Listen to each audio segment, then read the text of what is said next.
let's talk about paraphrasing. First, let's talk about your professors.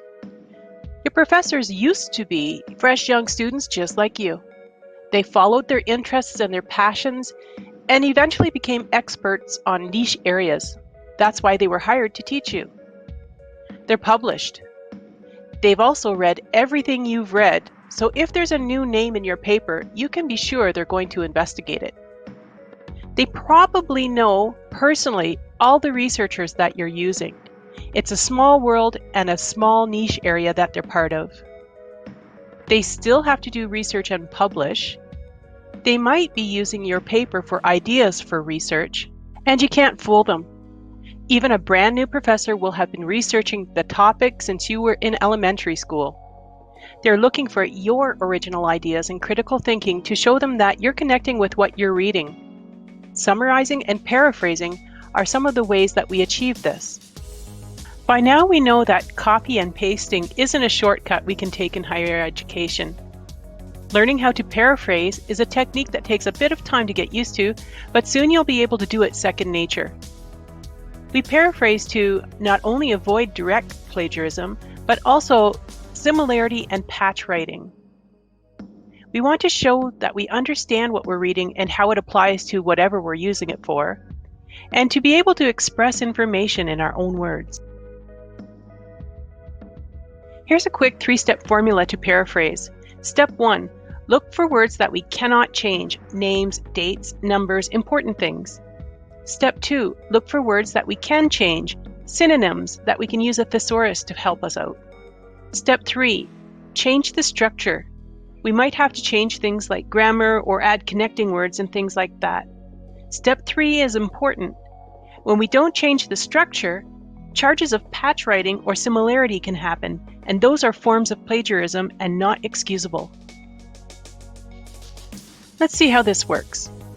Our original quote to paraphrase is, "My research validates that dogs, rather than cats, are the preferred pet." Smith, 2016. Step 1. What words can't we change? Well, it looks like only the author's name and date can't be changed. Step 2. What words can we change? We can find a reporting verb phrase for "my research validates," and we can probably find another word for dog and probably cat too.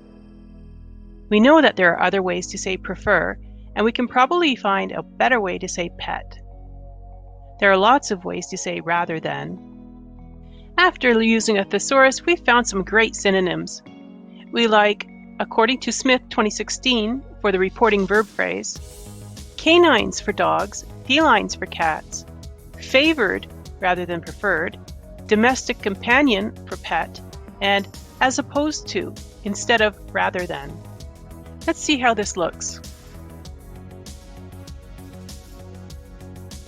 Right now we have, according to Smith 2016, canines as opposed to felines are the favored domestic companion. Fantastic paraphrasing, but we aren't done yet. Right now, this might be flagged as patch writing by an internal plagiarism program. We need to do step 3. For step 3, we need to change the structure. This is easy. Simply put the end at the beginning to change the structure. For example, right now we have, according to Smith 2016, canines as opposed to felines are the favored domestic companion. If we change the structure, it would be canines as opposed to felines are the favored domestic companion, according to Smith 2016. Now it's nothing like the original, and it can't be flagged as similarity or patch writing. Paraphrasing, summarizing, and direct quotes are the ways we incorporate our evidence into our writing. You can see how this fits into the teal-style paragraph so well. Summarizing is covered in a different video.